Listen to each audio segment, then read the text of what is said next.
नमस्कार, मैं अभिराज और आप देख रहे हैं वीके न्यूज। वक्त हो चला है दिन की 10 बड़ी खबरों का। कर्नाटक में कोरोना वायरस संक्रमण के दक्षिण अफ्रीकी वेरिएंट का पहला मामला सामने आया है। इसकी जानकारी राज्य के हेल्थ डिपार्टमेंट ने बुधवार को अपने हेल्थ बुलेटिन में दी है। स्टेट हेल्थ डिपार्टमेंट ने बुधवार को अपने बुलेटिन में कहा कि कर्नाटक में दक्षिण अफ्रीकी के कोरोना वायरस वेरिएंट का पहला मामला सामने आया है। हालांकि डिपार्टमेंट में इस मामले के विस्तृत जानकारी अभी तक नहीं दी गई है। राज्य में कोरोना वायरस के ब्रिटिश वेरिएंट से अब तक 29 लोगों को संक्रमित पाया गया है। केंद्रीय वित्त राज्य मंत्री को टेरिटोरियल आर्मी यानी कि प्रादेशिक सेना में कैप्टन बनाया गया है। बुधवार को उनका प्रमोशन करते हुए उन्हें यह मानद उपाधि दी गई है।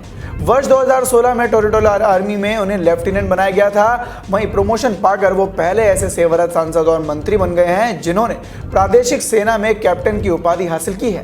हिमाचल प्रदेश के हमीरपुर से सांसद अनुराग ठाकुर से पहले भी राजनीति, खेल और अन्य क्षेत्र की हस्तियों को सेना में मानद उपाधि दी जा चुकी है। नंदीग्राम में सीएम ममता बनर्जी पर हुए हमले की बात को टीएमसी या चुनाव आयोग के सामने उठाएगी। पार्टी नेता पार्थ चटर्जी का कहना है कि पश्चिम बंगाल की मुख्यमंत्री ममता बनर्जी के ऊपर हुए हमले की घटना को टीएमसी या चुनाव आयोग के सामने उठाएगी। इस घटना को लेकर वो आज इलेक्शन कमीशन जाएंगे। वहीं ममता दीदी पर हुए हमले को उनके भतीजे अभिषेक बनर्जी ने बीजेपी का डर बताया है। महाशिवरात्रि के अवसर पर गुरुवार को यानी कि आज हरिद्वार में महाकुंभ का पहला शाही स्नान है। ऐसे में आज जूना अखाड़ा, आवाहन अखाड़ा, अग्नि अखाड़ा और किन्नर अखाड़ा करीब 11 बजे हर की पौड़ी में ब्रह्मकुंड पर स्नान करने के लिए पहुंचने वाले हैं और इसके बाद निरंजनी अखाड़ा, आनंद अखाड़ा करीब 1 बजे हर की पौड़ी ब्रह्मकुंड पर स्नान करेंगे। इसके बाद महानिर्वाणी अखाड़ा और अटल अखाड़ा करीब 4 बजे हर की पौड़ी ब्रह्मकुंड पर स्नान करेंगे।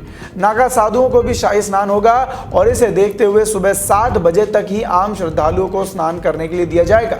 7 बजे के बाद हर की पौड़ी क्षेत्र को खाली करवा दिया जाएगा। इसके बाद घाटों की सफाई होगी और कुंभ के पहले शाही स्नान के लिए भारी संख्या में श्रद्धालु हर की पौड़ी पहुंच रहे हैं।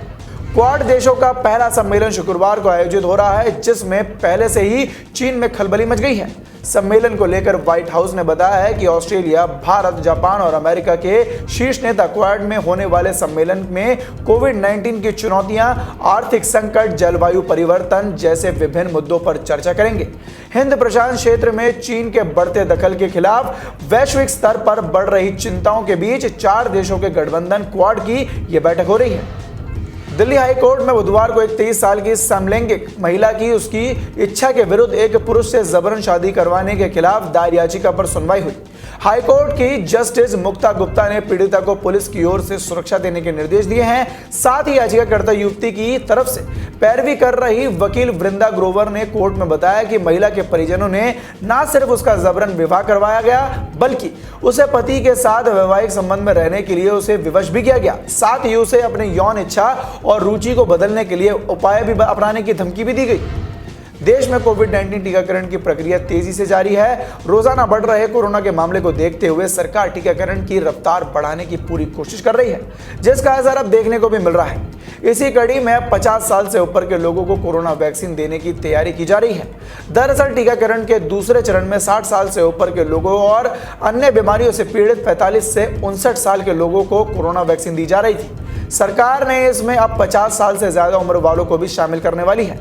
जानकारी के मुताबिक NEGVAC ने जो लिस्ट तैयार की है उसके मुताबिक 3 करोड़ फ्रंटलाइन वर्कर और हेल्थ वर्कर को कोरोना वैक्सीन दिए जाने के बाद अब अगला नंबर 50 साल से अधिक उम्र वाले लोगों का है। उत्तर प्रदेश के आगरा में एक दर्दनाक सड़क हादसा हुआ। बताया जा रहा है कि एक स्कॉर्पियो कार की टक्कर अचानक एक ट्रक से हो गई, जिसके बाद यह हादसा हो गया। इस हादसे में 8 लोगों की मौत हो गई की खबर आई है। खबर के मुताबिक एक्सीडेंट इतना तेज था कि स्कॉर्पियो सवार 8 लोगों की मौत हो गई और 4 इसमें गंभीर रूप से घायल बताए जा रहे हैं। किसान आंदोलन को लेकर आपत्तिजनक ट्वीट करने के मामले में अभिनेत्री कंगना रनौत के खिलाफ दायर याचिका पर बुधवार को पटियाला हाउस कोर्ट ने सुनवाई की। दिल्ली गुरुद्वारा सिख कमेटी के अध्यक्ष मनिंदर सिंह सिरसा ने कोर्ट में याचिका दायर की। सिरसा ने अपनी याचिका में कहा था कि किसानों पर आपत्तिजनक ट्वीट करने के लिए कंगना रनौत के खिलाफ मुकदमा दर्ज किया जाना चाहिए।